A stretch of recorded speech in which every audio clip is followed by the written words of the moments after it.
எடுத்துட்டீங்களா? 1 நாளாகமம் 4ஆம் அதிகாரம் 9, 10 2 வசனங்களை நாம் சேர்ந்து வாசிக்க இருக்கிறோம். 1 நாளாகமம் 4ஆம் அதிகாரம் 9, 10. First Chronicles chapter 4 verses 9 and 10.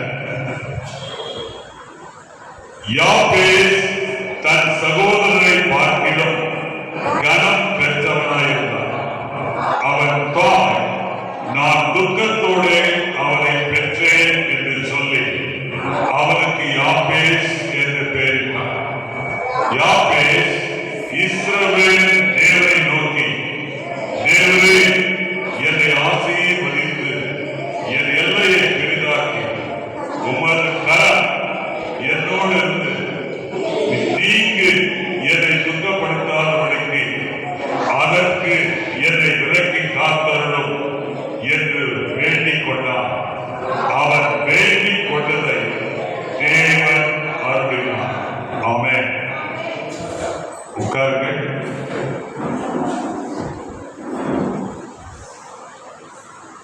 கர்த்தருக்குள் பிரியமானவர்களே,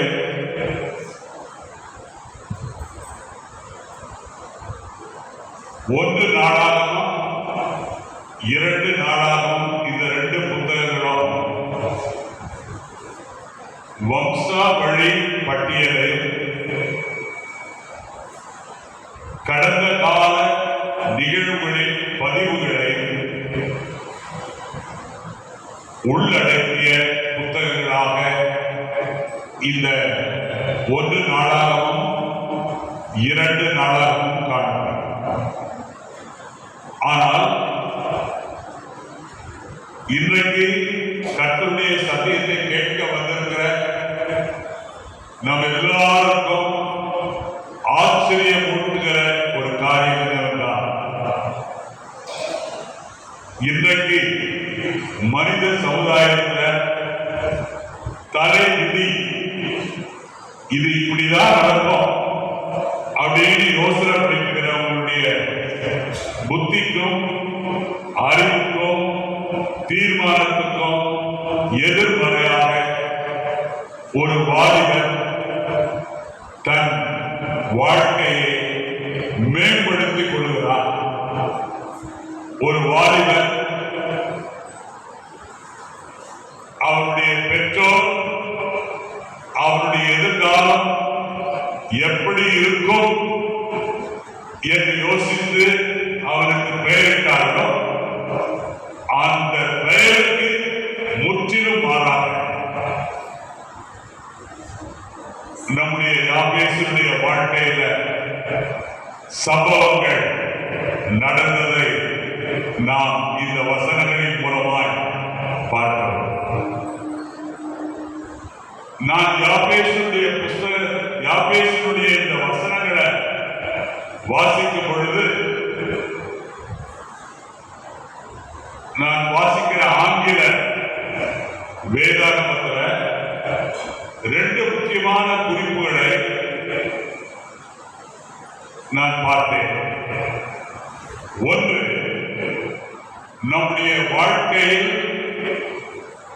இருக்கிற சாபங்களை எப்படி மேற்கொள்வது, ஓவர் கமிங் எ கர்ஸ். இரண்டாவது, தேவன் பதில் அளிக்க நேசிக்கிற, வாஞ்சிக்கிற, விரும்புகிற ஒரு ஜெபத்தை செய்வது எப்படி.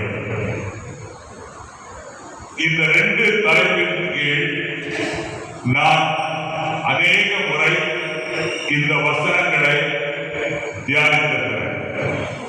How to overcome a curse in your life. உன்னுடைய வாழ்க்கையில் இருக்கிற சாபங்களை மேற்கொள்வது எப்படி. இரண்டாவது, தேவன் நேசிக்கிற பதிலை, தேவன் உன்னை நேசித்து உனக்கு பதில் கொடுக்கணும்னா நீ எப்படிப்பட்ட ஜெபத்தை செய்யணும்ன்றத யாபேசினுடைய ஜெபம் நமக்கு விளக்கு. இன்றைக்கு நான் முழு ஜெபத்தையும் உங்களுக்கு விளக்கி சொல்லாம, முழு ஜெபத்தை விளக்கி சொல்லணும்னா 2 மணி நேரத்துக்கு நேரம். ஏன்னா அத்தனை குறிப்புகளை வச்சு யாபேஸ் ஜெபம் பண்ற. ஆனா இன்றைக்கு நான் அவன் செய்த ஜெபத்தில் ஒரு முக்கியமான பகுதியை மாத்திரம் இன்றைய செய்தியுடைய தலைப்பாக வைத்து, அந்த தலைப்பின் கீழ் ஆண்டவர் நமக்கு கொடுக்க விரும்புகிற சத்தியங்களை, ஆலோசனைகளை, கட்டளைகளை நாம் பார்க்கிறோம். இப்பொழுது 1 நாளாகமம் 4ஆம் அதிகாரம் 10ஆம் வசனத்தை யாராவது ஒருவர் வாசியுங்கள்.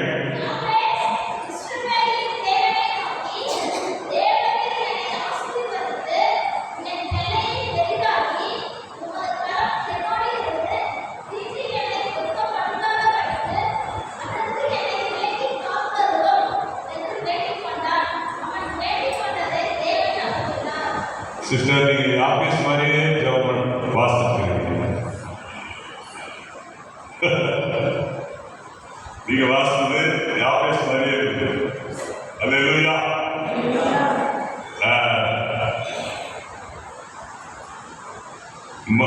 ஆண்கள் பக்கத்துல இருந்து யாராவது ஒருத்தர் வாசிங்க. யாபேஸ் இஸ்ரவேலின் தேவனை நோக்கி, தேவரே என்னை ஆசீர்வதித்து என் எல்லையை பெரிதாக்கி உமது கரம் என்னோடு இருந்து தீங்கு என்னை துக்கப்படுத்தாதபடிக்கு அதற்கு என்னை விலக்கி காத்தருளும் என்று வேண்டிக் கொண்டான். அவன் வேண்டிக் கொண்டதை தேவன் அருளினார். 9வது வசனத்தையும் 10வது வசனத்தையும் நீங்க நல்லா பாருங்க. 9வது வசனத்துல முற்பகுதி என்ன சொல்லுதுன்னா, யாபேசினுடைய சாதகமான வாழ்க்கையின் நிலைமையை குறிக்கும். யாபேசினுடைய சாதகமான வாழ்க்கையின் நிலைமையை குறிக்கும். என்ன சாதகமான வாழ்க்கை? யாபேஸ் தன் சகோதரரை பார்க்கிலும் கனம் பெற்றவனாய் இருந்தார். யாபேஸ் தன் சகோதரரை பார்க்கிலும் கனம் பெற்றவனாக இருந்தார். இந்த வார்த்தை இந்த ஆலயத்தில் உட்கார்ந்து இருக்கிற உங்களையும் என்னையும் இன்றைக்கு உற்சாகப்படுத்தும். அல்லேலூயா, அல்லேலூயா.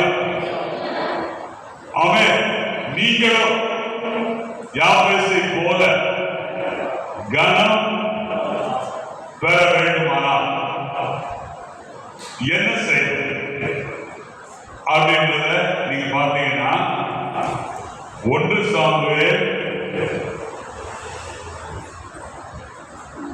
2 சாமுவேல் 2ஆம் அதிகாரம் 30ஆம் வசனத்தினுடைய கடைசி பகுதியை பாருங்க.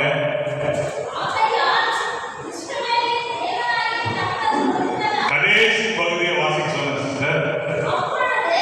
அப்பொழுது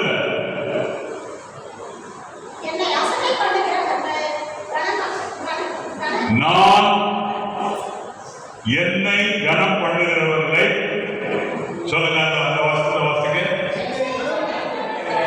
என்னை கனம் பண்ணுகிறவர்களை நான் கனம் பண்ணுவேன், என்னை அசட்டை பண்ணுகிறவர்களை என்னை அசட்டை பண்ணுகிறவர்கள் கனஈனப்படுவார்கள் என்று கர்த்தர் சொல்லுகிறார். யாபேசினுடைய சாதகமான வாழ்க்கை நிலைமை பார்க்கும்போது அதனுடைய ரகசியம் என்ன? அதனுடைய ரகசியம் ஆண்டவர் என்ன சொல்லுகிறார்? என்னை நீ கனப்படுத்து.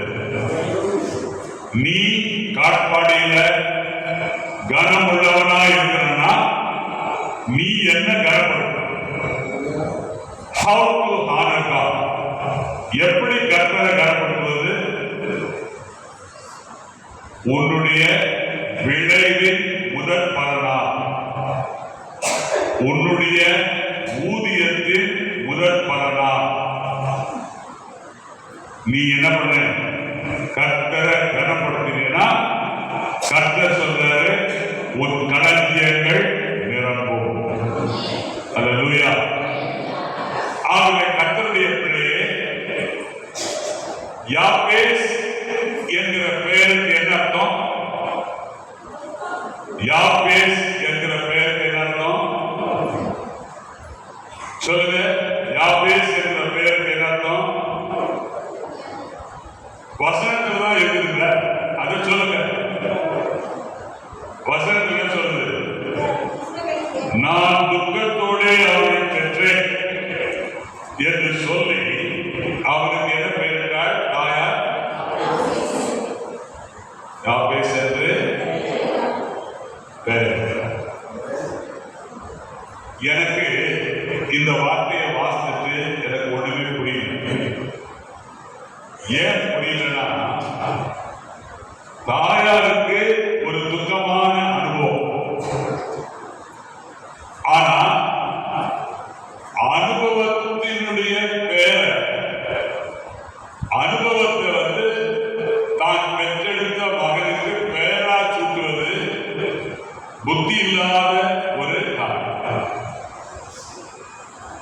அனுபவத்தை, அனுபவம் இன்னைக்கு நல்ல அனுபவம் இருக்கும், இன்னைக்கு கெட்ட அனுபவம் இருக்கும். நாளைக்கு கர்த்தர் உனக்கு அந்த கெட்ட அனுபவத்தை, அந்த மோசமான அனுபவத்தை கர்த்தர் மாற்றி உனக்கு நல்ல அனுபவத்தை கர்த்தர் கொடுப்பார். அல்லேலூயா, அல்லேலூயா. ஆகவே அனுபவத்தை வச்சு பையனுடைய பேரை துக்கம்னு வைக்கலாமா? நீங்க சொல்லுங்க, உங்க பையனுக்கு துக்கம்னு பேர் வைப்பீங்களா? கொஞ்சம் வாய்ப்பு சொல்லுங்க, உங்க பையனுக்கு துக்கம்னு பேர் வைப்பீங்களா? பேர் வைக்கணும். யாரும் துக்கப்பட விரும்புகிறதும் இல்லை. துக்கம்ன்ற பேரை உங்க குடும்பத்துல யாருக்கு நீங்க வைக்க மாட்டீங்க. சந்தோஷம் வைப்பீங்களே தவிர துக்கம் வைக்கணும். ஆனா ஒரு தாய் பாருங்க, துக்கம்னு பேர் வச்சாங்க. இப்ப அந்த ஊர்ல இருக்கிறவங்க எல்லாரும் இந்த பையனை எப்படி கூப்பிட்டுருப்பாங்க? துக்கம், துக்கம், துக்கம் கூப்பிட்டுருப்பாங்க. அப்படின்னு என்ன அர்த்தம்? தாய்க்கு துக்கமான அனுபவம் ஏற்பட்டது மாத்திரமல்ல, எல்லாரும் என்ன யோசிப்பாங்க? இவனுடைய பேருக்கு ஏற்றபடி இந்த ஊர்ல இருக்கிற எல்லாரையும் இவன் துக்கப்படுத்துவான் அப்படின்னு சொல்லி அவனை மிகவும் கேலியாக, ஏளனமாக பார்த்து அவங்க என்ன பண்ணிருக்காங்க? அவனை ஒதுக்கிட்டு. ஆனா கர்த்தர் பாருங்க, யாபேசுக்கு என்ன பண்ணாருங்க? தன் ஜனத்தார் மத்தியில, தன் இனத்தார் மத்தியில துக்கம் என்கிற பெயருள்ள ஒரு பையனை, ஒரு மகனை கர்த்தர் எப்படி மாற்றினாரு? கனம் உள்ளவனாய் மாற்றினார். அல்லேலூயா, அல்லேலூயா. நம்முடைய ஏசாயா 60:20 வாசிக்கிறோம், உன் துக்கம் சந்தோஷமாக. ஆகவே கர்த்தருக்குள் அருமையானவர்களே, இப்பொழுது நான் அந்த ஜெபத்தை மறுபடியும் வாசிங்க. 10வது வசனம். யாபேஸ் இஸ்ரவேலின் தேவனை நோக்கி, தேவனே என்னை ஆசீர்வதித்து என் எல்லையை பெரிதாக்கி, உமது கரம் என்னோடு இருந்து தீங்கு என்னை துக்கப்படுத்தாதபடி அதற்கு என்னை விலகி காத்தரும் என்று வேண்டிக் கொண்டான். அவன் வேண்டிக் கொண்டதை தேவன் அருளினார். யாபேசுடைய ஜெபம் சாதாரண ஜெபம் அல்ல, சக்தி வாய்ந்த ஜெபம். இன்றைக்கு இந்த இந்த ஆலயத்தில் இருக்கிற நீங்க சர்வ சாதாரணமான ஜபத்தை செய்யக்கூடாது. உங்க வாழ்க்கைய தலை கீழாக மாற்றக்கூடிய ஜபத்தை செய்ய. அல்லேலூயா.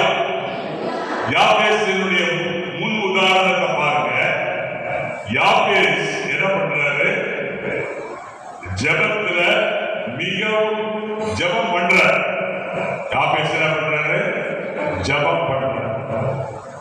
ஜபம் பண்ணும்போது சுத்திலும் இருக்கிற மனுஷரை யாபேஸ் பார்க்கிறார். யாபேஸ் யாரை பார்த்தாரு? கர்த்தரை நோக்கி. அல்லேலூயா, அல்லேலூயா. ஏனென்றால் இந்த கர்த்தர் யார்? சங்கீதம் 65:2 வாசித்து பாருங்க. ஜபத்தை கேட்கிறவரே, மாம்சமான யாவரும் உம்மிடத்தில் வருவார். கர்த்தருடைய பிள்ளை, இன்றைக்கு நீ இந்த ஆலயத்துல துக்கத்தோடு, வேதனையோடு, வருத்தத்தோடு உட்கார்ந்திருக்கிறாய். மனுஷரிடத்துல போகாது, உன் இனத்தாரிடத்துல போகாது, உன்னுடைய ஜனத்தாரிடத்துல போகாது. நீ வர வேண்டிய இடம் கர்த்தருடைய சன்னதி. ஏனென்றால் அவர்தான் உன் துக்கத்தை சந்தோஷமாக மாற்றுகிறார். அல்லேலூயா. இப்போ இந்த சக்தி வாய்ந்த, இந்த மிகவும் சக்தி வாய்ந்த ஜபத்துல நான் கண்டுபிடித்த காரியம் என்னன்னா, இந்த ஜபத்துல ஒரு சக்தி வாய்ந்த விண்ணப்பம் இருக்கு. இந்த ஜபத்துல ஒரு சக்தி வாய்ந்த விண்ணப்பம் இருக்கிறது. அந்த மற்ற எல்லா விண்ணப்பங்களை விட மிக மிக மிக முக்கியமான சக்தி வாய்ந்த விண்ணப்பம் எதுனா, உமது கரம் என்னோடு. என்ன விண்ணப்பம்? உமது கரம் என்னோடு. அப்படின்னு என்ன அர்த்தம்? என்னை பார்க்கிறவங்க என்ன துக்கம் துக்கம் துக்கம்னு பார்க்காம, என்னை பார்க்கிறவங்க யார பார்க்கணும்? இஸ்ரவேலின் தேவனை பார்க்கணும். ஏன்னா உமது கரம் என்னோடு இருந்து. அல்லேலூயா.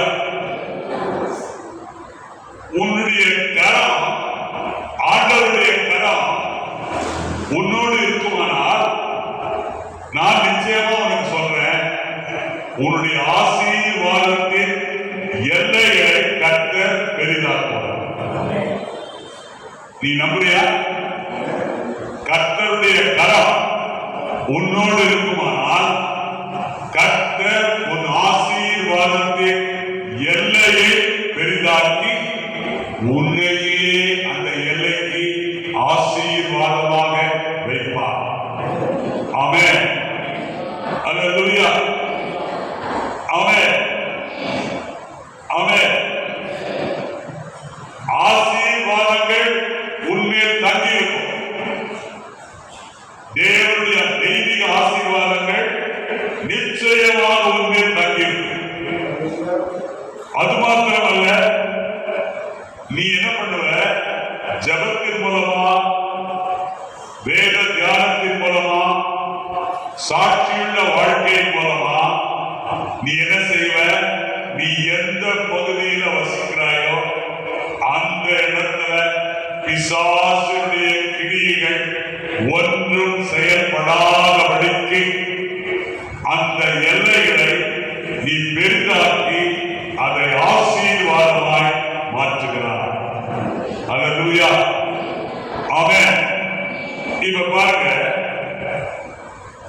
உன் மேல தேவனுடைய கரம் நான் பிரசங்கிக்கிற இந்த வேளையில உன் மேல வந்துச்சு வச்சுக்கிறேன்.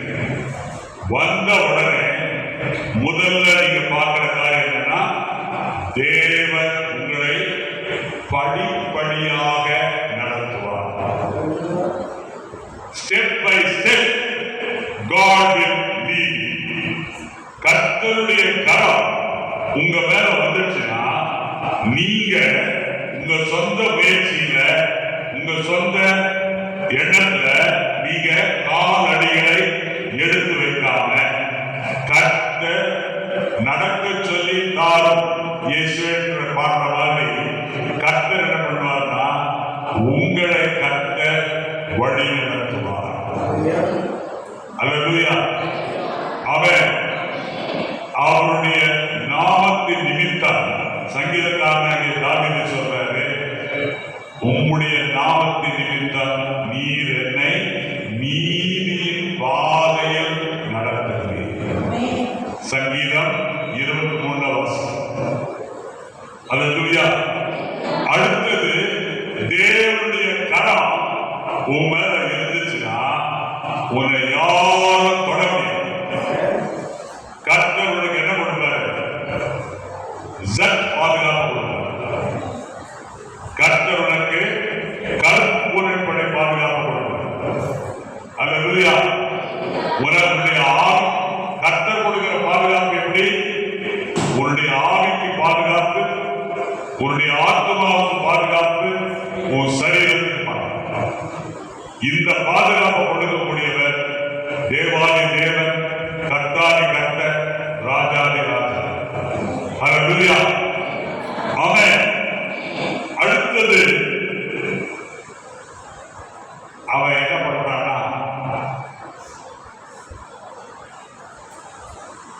கர்த்தருடைய கரம் யாபேஸ் மேல வந்த உடனே அவன் நாளுக்கு நாள் உள்ளான மனுஷன்ல வரணும். அல்லேலூயா. அல்லேலூயா. ஏன்னா யாபேஸ் இருக்கிற வாழ்கிற பகுதியில அவன் கர்த்தருக்காக சகலத்தையும் செய்து முடிக்க திராணி உள்ளவனாக மாற வேண்டும். ஆகவேதான் பிலிப்பியர்கள் நிருபத்துல 4ஆம் அதிகாரம் 13ஆம் வசனத்துல பரிசுத்த பவுல் சொல்றாரு, I can do all things in Christ Jesus who strengtheneth me. அதுல என்ன சொல்றது அந்த வசனம்? என்னை பலப்படுத்துகிற கிறிஸ்துவினாலே எல்லாவற்றையும் செய்ய எனக்கு என்ன உண்டு? பலன் உண்டு. இன்றைக்கு இந்த ஆலயத்தில் உட்கார்ந்திருக்கிற நீங்க உங்க வாழ்க்கையில முன்னேற்றத்தை விரும்பிதான் இந்த 16ஆம் தேதி இந்த நவம்பர் மாதம் இந்த ஞாயிற்றுக்கிழமை இந்த ஆலயத்துக்கு வந்திருக்கு. என் வாழ்க்கையில முன்னேற்றம் இல்லை, என் வாழ்க்கை முன்னேறணும். அந்த முன்னேற்றம் ஸ்தம்பித்து நிற்கக்கூடாது. அந்த முன்னேற்றம் விரிவாகும். அந்த முன்னேற்றம் என்ன செய்யணும்? விரிவாகணும். அல்லேலூயா. அது மாத்திரம் என்னுடைய வாழ்க்கையில ஒரு திருப்பு முனையை நான் எதிர்பார்த்து இந்த ஆலயத்துக்கு இன்றைய ஆராதனைக்கு நான் வந்திருக்கிறேன். வழக்கமா நடக்கிற காரியங்கள் எனக்கு வாழ்க்கையில திருப்தியை கொடுக்கல. இன்றைக்கு என்னுடைய வாழ்க்கையில தேவனுடைய கரம் என் மேல எனக்கு என் வாழ்க்கையில கற்ற ஒரு திருப்பு முனையை கொடுக்க வேண்டிய ஒரு பிரேக் த்ரூ வரும். அல்லேலூயா. அவன் கர்த்தருடைய அருமையானவர்களே, இன்றைக்கு அநேக கர்த்தருடைய கரம் இல்லாமலேயே வாழ்க்கையில போராடி கொண்டிருக்கிறார். அப்படி போராடுறதுனால என்ன நன்மை அப்படின்னு கேட்டீங்கன்னா, அவங்க போய் குழியில விழுந்துடுறாங்க. போராடி போராடி குழிக்குள்ள போய் விழுந்துடுறாங்க. ஆனா ஒரு மனிதனுக்கு தேவனுடைய கரம் இருக்குமானால், நான் இன்றைக்கு இந்த ஆராதனையில 100க்கு 100 உறுதியா சொல்றேன், இயற்கைக்கு மேற்பட்ட பலன்களை வரும் நாட்களிலே நீங்கள் பார்ப்பீர்கள். அல்லேலூயா, அல்லேலூயா. காரணம் என்னன்னா, தேவனுடைய கரம் உங்க மேல இருக்குமானால் உங்களுக்கு வரக்கூடிய பலன் எப்படி இருக்குன்னா, நீங்க பலவீனமா இருக்கலாம், ஆனா பலவீனத்தின் மத்தியில கர்த்தருடைய பலன் உங்களுக்கு பூரணமாகும். அல்லேலூயா. பலவீனன் பலவானாய் மாறுவான். பலவீனன் எப்படி மாறுவான்? பலவானாய் மாறுவான். இழக்கப்பட்டவன், காணாமல் போனவன் நடத்துதலை பெற்றுக் கொள்வார். அல்லேலூயா. சர்வசாதாரணமானவன் அசாதாரணமானவராய் மாறுவார். ஒரு அலையில சொல்ல பண்றீங்க. சர்வசாதாரணமானவன். உங்களை பார்த்தீங்கன்னா உங்க வீட்டுல உங்களை ஒரு பொருட்டாவே நினைக்கிறது. ஆனா ஆண்டவருடைய பார்வையில கர்த்தருடைய கரம் உங்க மேல வந்த உடனே நீங்க திடீர்னு இன்னிலிருந்து அசாதாரணமானவர்களாக மாறுகிறீர்கள். அல்லேலூயா. ஆமென். கர்த்தருடைய பிள்ளை தேவன் யாபேஸ் ஏன் ஜெபம் பண்ற? ஆண்டவரே, உமது கரம் என்னோடு இருந்து. அப்ப அந்த கரத்துக்குள்ள என்ன இருக்கு? அந்த கரத்துக்குள்ள இருக்கிற ரகசியம் என்ன? முதல் ரகசியம் தேவனுடைய வல்லமை. முதல் ரகசியம் என்ன? தேவனுடைய வல்லமை. இரண்டாவது ரகசியம் தேவனுடைய நடத்துதல். மூன்றாவது ரகசியம் தேவனுடைய பார்வை. அல்லேலூயா, அல்லேலூயா. அது மாத்திரமல்ல, நான்காவது ரகசியம் என்னன்னா, தேவன் எப்பொழுது தன்னுடைய கரத்தை உன்மேல வைக்கிறாரோ அந்த நிமிஷத்திலிருந்து கர்த்தர் உனக்கு ஆதரவாக இருப்பார். அல்லேலூயா, அல்லேலூயா. இப்ப வாசிங்க ஏசாயா 41:10 வாசிங்க. ஏசாயா 41:10. நீ பயப்படாதே, நான் உன்னோடு இருக்கிறேன். திகையாதே, நான் உன் தேவன். நான் உன்னை பலப்படுத்தி உனக்கு சகாயம் பண்ணுவேன். என் நீதி வலதுகரத்தினால் உன்னை தாங்குவேன். கர்த்தருடைய அருமையானவர்களே, தேவனுடைய கரம் நமக்கு என்ன கொடுக்குது? நான் சொன்ன ஏற்கனவே பலன் கொடுக்கிறது. ஆண்டவர் என்ன சொல்றாரு? நீ பயப்படாதே, நான் உன்னோடு கூட இருக்கிறேன். திகையாதே, நான் உன் தேவன், உன்னை பலப்படுத்தி. எப்படி கர்த்தர் பலப்படுத்துறாரு? அவருடைய கரத்தை உன்மேல் வைக்கிறார். அல்லேலூயா, அல்லேலூயா. அதுக்கப்புறம் நம்ம பார்க்கிறோம் சங்கீதம் 139:7-10 வரைக்கும் பாருங்க. சங்கீதம் 139:7-10. ஆண்டவராகிய கர்த்தாவே, என் ரட்சிப்பின் பலனே, இந்த நாளில் என் தலையை மூடி. கர்த்தாவே, உம்மாத்திரமே சங்கீதம் 139:7-10.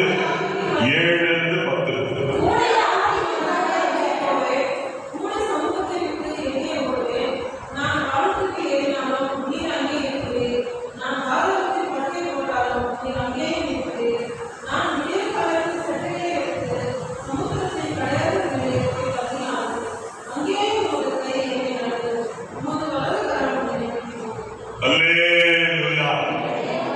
பாருங்க, சங்கீதக்காரன் சொல்றாரு, நான் எங்க போனாலும் சரி, வானத்துக்கு ஏறினாலும் சரி, அங்க நீங்க இருக்கிறீங்க. பாதாளத்துல படுக்க போனாலும் சரி, அங்க இருக்கிறீங்க. சமுத்திரத்தை அதுக்கப்புறம் விடிய காலத்து சட்டைகளை எடுத்து சமுத்திரத்தின் கிடையாது போய் தங்கினாலும் அவன் சங்கீதக்காரன் சொல்றான், உமது கை என்ன செய்ய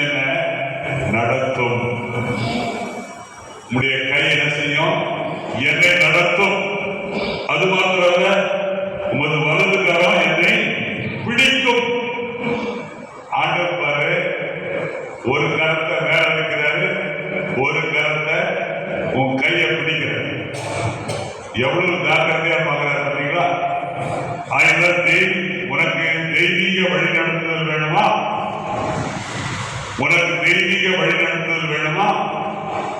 சொந்த புத்தியின் மேல சார்ந்திருக்கிறாயா? இந்த சங்கீதத்தினுடைய வார்த்தைகளை பார். சங்கீதக்காரர் சொல்றாரு, உம்முடைய கை என்னை நடத்தும். ஒரு நல்ல எதிர்பார்ப்பு, நல்ல அனுபவம். இன்றைக்கு இந்த அனுபவம் உனக்கு தேவை. ஏன்னா நீ நடக்கிற பாதை சரியான பாதை இல்லை. ஆண்டவருடைய கை உன்னை நடத்தினால்தான் நீ சரியான பாதையில நடப்பாய். ஆண்டவர் கை உன்னை நடத்துறதுன்னா என்ன அர்த்தம்? கர்த்தர் உன் கையை, அவருடைய கையை உன் மேல வைக்கிறாரு. வச்சுட்ட பிற்பாடு என்ன பண்ணுவாரு? உனக்கு முன்னால போவார்.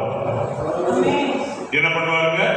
உனக்கு முன்னால போயிட்டு கோணலானவையை நேராக்குவார், கரடு முரடானவையை சமமாக்குவார், மலைகளை குன்றுகளாய் மாற்றுவார்.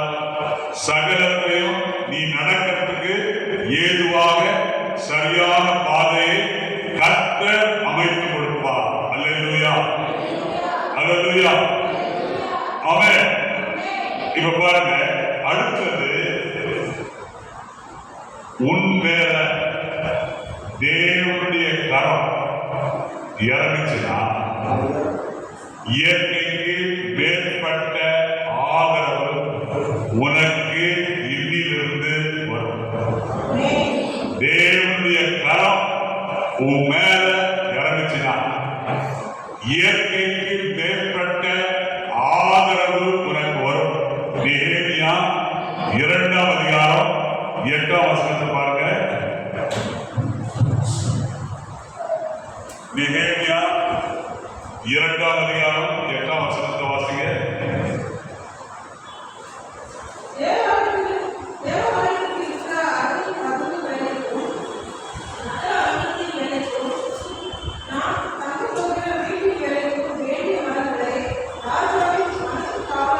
பாருங்க, நெகேமியா ராஜாவுக்கு முன்னால பான பாத்திரக்காரனாக வேற. ஆனா அவனுக்கு ஆலயத்தை கட்டுவதற்கோ நகரத்தினுடைய மதில் சுவரை எழுப்பி அதை புதுப்பிக்கிறதுக்கோ தச்ச வேலை செய்யறதுக்கோ எந்த அனுபவமும் யாருக்கு இல்லை, நெகேமியாவுக்கு கிடையாது.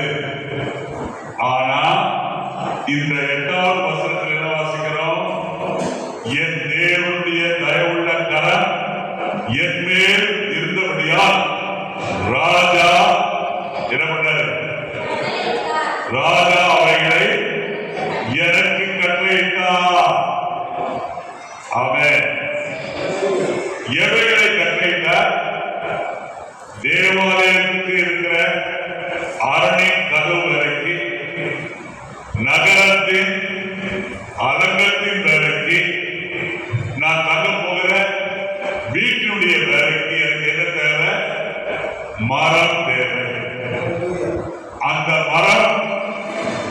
மரம் கிடைக்கணும்னா ராஜாவுடைய அனுமதி தேவை. ராஜாவுடைய அனுமதி தேவைன்னா உன் மேல தேவனுடைய தயவுள்ள கரம் இறங்கின உடனே அனுமதிக்கிறது. அல்லேலூயா, அல்லேலூயா. தேவனுடைய வல்லமையான கரம் உன் மேல இறங்குச்சு. இப்ப வாசிக்க 1 ராஜாக்கள் 18:46. 1 ராஜாக்கள் 18:46. கர்த்தருடைய கை எலியாவின் மேல் இருந்ததினால் அவன் தன் அறையை கட்டிக்கொண்டு இஸ்ரவேலுக்கு ஒரு மட்டாக, பாருங்க, ஆகாம் ராஜா அவர் எதுல உட்காந்துக்கிறாரு? அவர் ரதத்துல உட்காந்துக்கிறார். ஆகாம் ராஜா ரதத்துல உட்கார்ந்து குதிரையை ஓடுறாரு. குதிரை வேகமா ஓடுது. ஆனா கர்த்தருடைய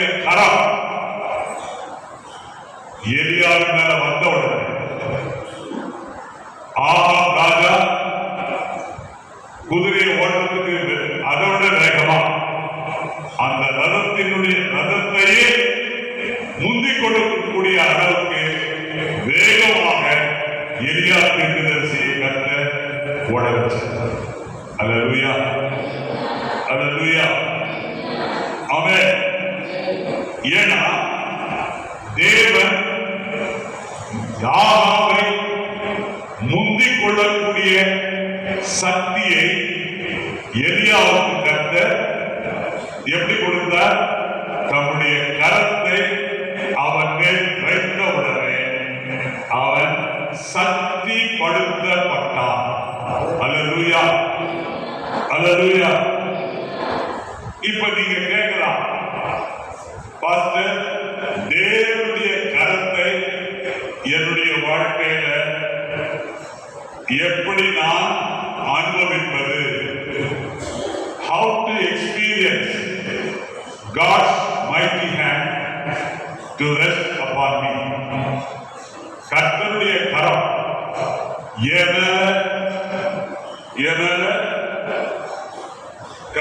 என்னுடைய வாழ்க்கையில தேவனுடைய கரத்தை நான் எப்படி அனுபவிப்பது? தேவனுடைய கரம் வந்து தானாகவே யார் மீதும் வராது. தேவனுடைய கரம் தானாகவே யார் மீதும் வராது. ஆனா நம்ம என்ன செய்யணும்? அதை பெற்றுக் கொள்வதற்கு நாம் என்ன செய்யணும்? தேவனுடைய நடத்துவதற்கு, தேவனுடைய கட்டளைக்கு, தேவனுடைய காரியத்துக்கு நம்மை வரிசைப்படுத்திக் கொள்ள வேண்டும். அல்லேலூயா, ஆமென், ஆமென். இப்ப பாருங்க,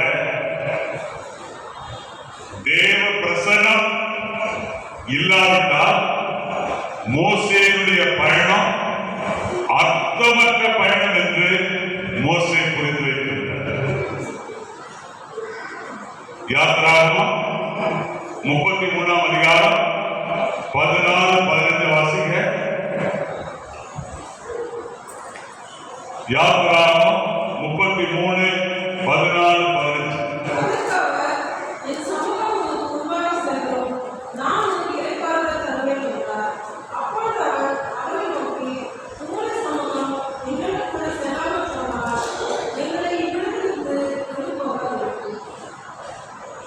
ஆமென். இப்போ மோசேக்கு தேவனுடைய பிரசன்னம் ஏன் வேணும்? அவன் கூட தான் 25 லட்சம் பேர் இருந்தாங்க. ஏன் மோசேக்கு தேவனுடைய பிரசன்னம் வேணும்? மோசே என்ன சொல்றாரு? 25 லட்சம் பேரையும் எனக்கு நல்லா தெரியும், அவங்கள நான் வந்து நல்லா அறிந்திருக்கிறேன். அந்த அறிவு எனக்கு வேணும். எனக்கு என்ன வேணும்? நான் உண்மை அறிய வேண்டும். நான் என்ன செய்யணும்? எனக்கு முதலமைச்சர் அறிந்திருக்கிறேன், அதுக்கப்புறம் உதவி முதலமைச்சருக்கு தெரியும், எம்எல்ஏ தெரியும், எம்பி தெரியும். இது உனக்கு உதவி செய்ய. மோசே போல நீ என்ன பண்ணணும்? நான் கர்த்தரை அறிவேன். அல்லேலூயா, ஆமென். மோசே என்ன சொல்றாரு? நான் உண்மை அறியணும். ரெண்டாவது, உங்களுடைய கண்கள்ல எனக்கு கிருபை கிடைக்கணும். உங்களுடைய கண்கள்ல எனக்கு என்ன கிடைக்கணும்? கிருபை கிடைக்கணும். ஏன்னா கிருபை இல்லைன்னா நீ நிர்மூலமாகி விடுவாய். இன்றைக்கு நீ நிர்மூலமாக இருப்பது கர்த்தருடைய கிருபை. ஆகவே உனக்கு என்ன வேணும்? கிருபை வேணும். அடுத்தது, உனக்கு எந்த வழியில நடக்குதுன்னு உனக்கு தெரியல. பாருங்க, நான் வந்து வாலிபனா இருக்கும்போது குழப்பமா இருக்கும். நான் நினைச்சேன் சினிமா சந்தோஷத்தை கொடுக்கணும்னு நினைச்சேன். நான் நினைச்சேன் மற்ற சிற்றின்பங்கள் சந்தோஷத்தை கொடுக்கணும்னு நினைச்சேன். ஆனா எதுல நிம்மதி கிடைக்கும். ஆனா மோசே என்ன சொன்னாரு? மோசே உம்முடைய வழியை எனக்கு அறிவிக்கிறது. உம்முடைய வழியை எனக்கு அறிவியும். நீர் காண்பிக்கிற வழியில நானும் 25 லட்சம் பேரும் நடப்பதற்கு ஆயத்தமாயிருக்கிறோம். அல்லேலூயா, அல்லேலூயா. அது மாத்திரம் அல்ல, இந்த 25 லட்சம் பேரும் நானும் உம்முடைய ஜாதி. உம்முடைய ஜாதியில உலகம் முழுவதும் அடையணும். நாங்க இந்த உலகத்தில் இருக்கிறோம். உலகத்தில் இருந்தாலும் உலகத்தால் அல்ல, தேவனுடைய பரிசுத்த ஜாதி. அல்லேலூயா. அவன் இந்த காரணத்தினால் தான் மோசே கேட்டாரு, உம்முடைய சமூகம் எனக்கு முன்பாக செல்லும். கர்த்தருடைய பிள்ளை, தேவனுடைய பிரசன்னம் உனக்கு முன்பாக இருக்குதா? யோசனை பண்ணிப்பாரு. மோசேயை போல ஆண்டவரே, ஒவ்வொரு நிமிஷமும் நான் அறியணும். உம்முடைய கிருபை எனக்கு வேணும். உம்முடைய கிருபை எனக்கு வேணும். உம்முடைய வழி எனக்கு அறிவிக்கணும். நான் உம்முடைய ஜனம். நாங்கள் உம்முடைய ஜனம்ன்றத காட்பாடியில் இருக்கிற மக்கள் அறியணும். ஆமென். அல்லேலூயா. ஆகவேதான் யாபேஸ் என்ன பண்ணாரு? உமது கரம் என்னோட இருக்கணும். இப்ப யாத்திராகமம் 15ஆம் அதிகாரம் 6ஆம் வசனத்தை வாசிங்க. யாத்திராகமம் 15ஆம் அதிகாரம் 6ஆம் வசனம்.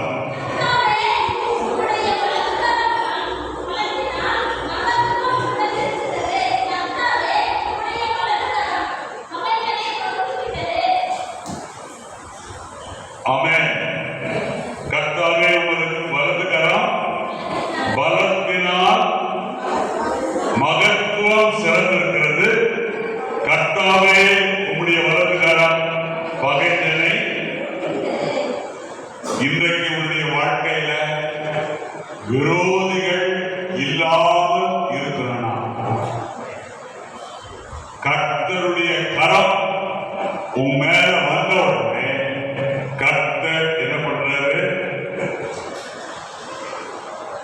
கர்த்தர் என்ன பண்றாரு? எந்த சத்துருவையும் கர்த்தர் என்ன பண்றாரு? இந்த வசனத்துல என்ன வாசம்? கர்த்தருடைய கரம், உம்முடைய வலது கரம் பகைஞரை நொறுக்கி விட்டது. அல்லேலூயா.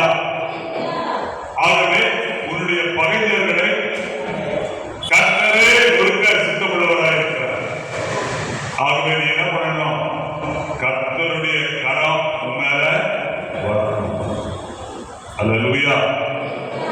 சரி, இப்போ சங்கீதம் 90:17 வாசிங்க. சங்கீதம் 90:17.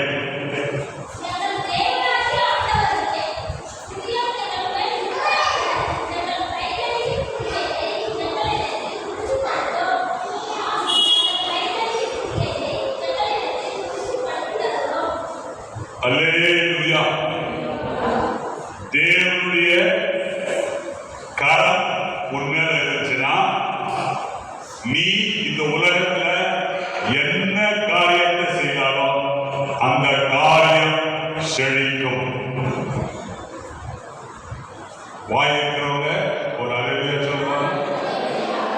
வாய் இல்லாதவங்க ஒரு அல்லேலூயா சொல்லுவாங்க.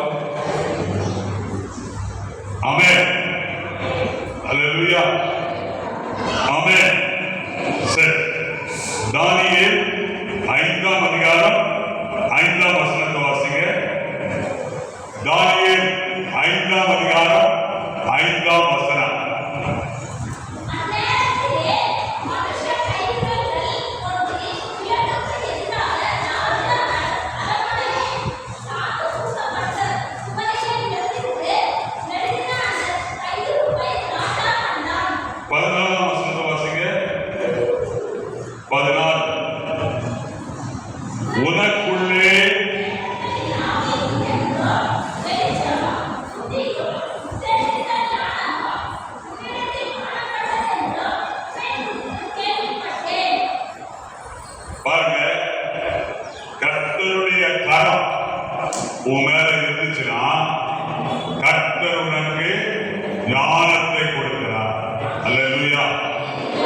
அல்லேலூயா. இந்த 16வது வசனத்தை பாருங்க.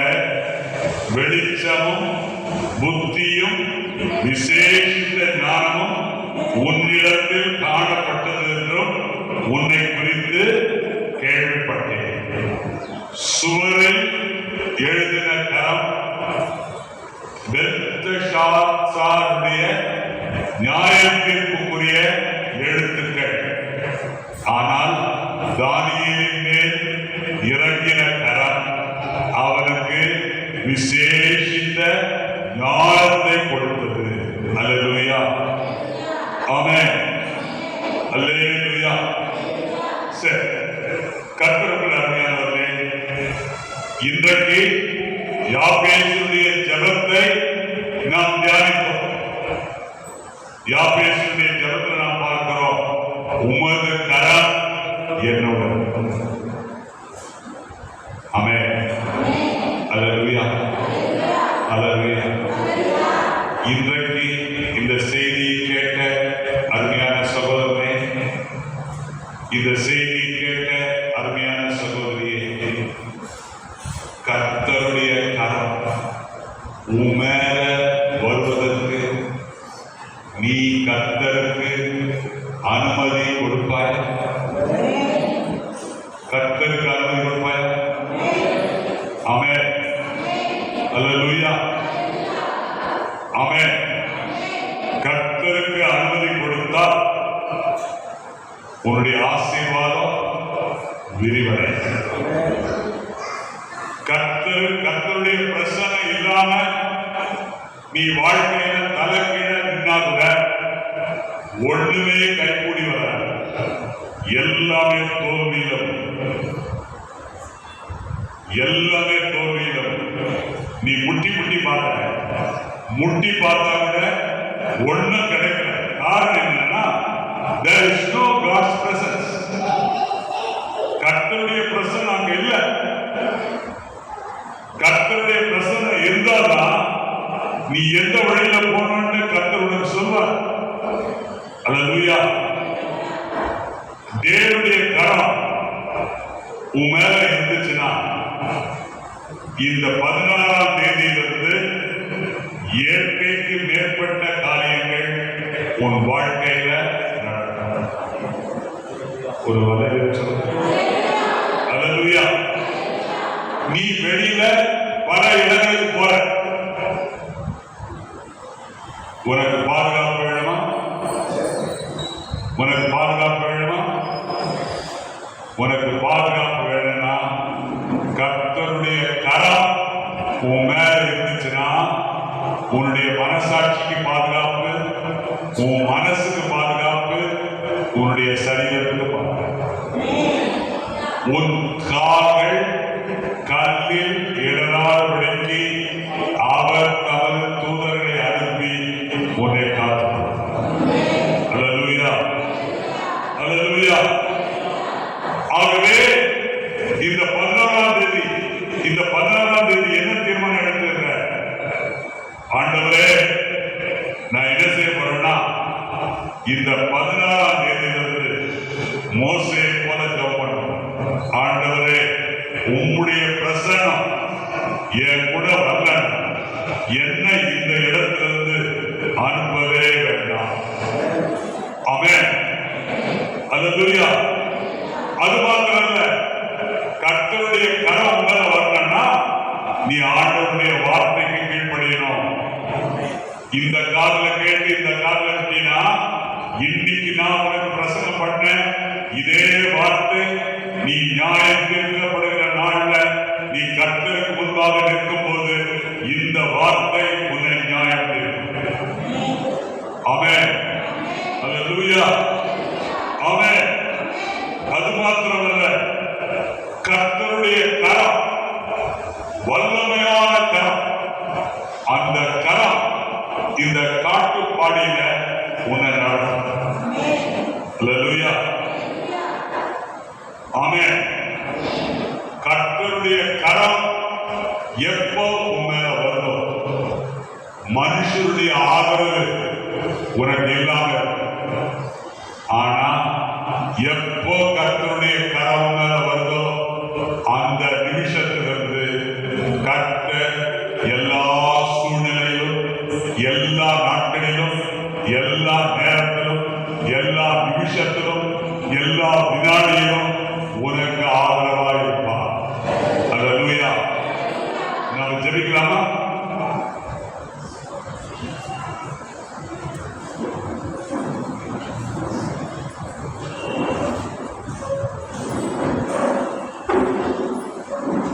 எல்லாரும் சேர்ந்து ஜெபம் பண்ணுங்க.